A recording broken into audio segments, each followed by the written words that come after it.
Hi guys, and welcome to hotmatrixx unofficial bot tutorial series 6b logic.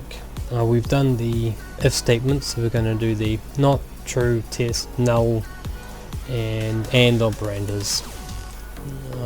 Just while we're here, very quickly, just testing some new ideas out. Okay, so getting straight into it, I guess we will look at, we've done the if statement itself. And we've done this one here, which has all of the different equals, greater than, less than, equals to, and not equals. So the next one is the and statement. So if, let's get some math operators here. If 1 plus 1 equals 2,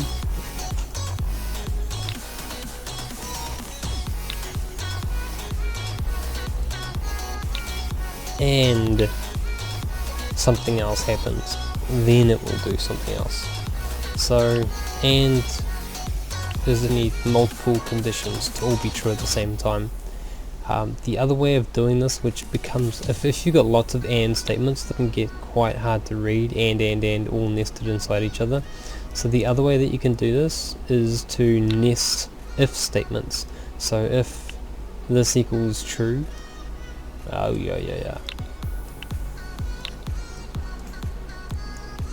and if this equals true, which it doesn't, then you do your statements in here.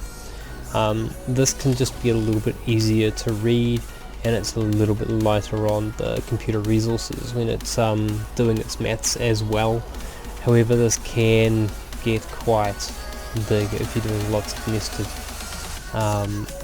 conditional statements. So not is only works for true and false. So it is only works for things like this one here, which is true and false. So if a variable is not something,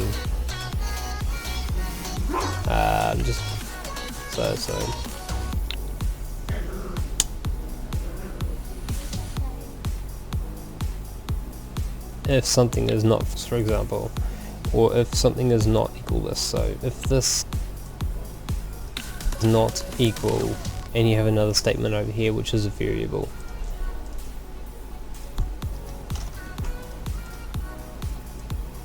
right? So if that isn't true, then do this. It's got other applications as well, but that's basically what it's for. You'll figure it out if you need it. Null tests to see if a variable has a value. So if it hasn't been initialized, it will return null. So null actually returns true or false as well. So if I say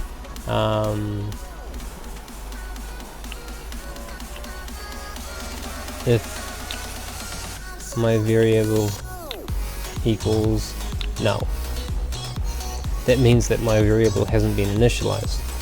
But in theory, you should be initializing them all at the run once at start anyway, so that shouldn't ever really be an issue as far as I can think.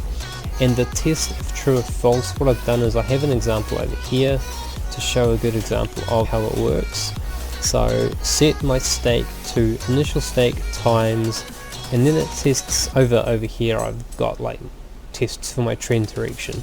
So if my trend direction is true, then it will do rising. If my trend direction is false, then it will do falling. So, and these are all things that I've calculated, you know, over here. So and then obviously initial stake and max stake I've set in my run once values. So that's what the test value does and how it's useful. And that is logic. It's nice and short and sweet. Let's see how we're doing. I am still making money today. We will see how this goes over the long run. Yay, not money there. Looks like I might actually be losing overall. Yeah, might be losing overall today. Oh well, I will see you guys in the next tutorial.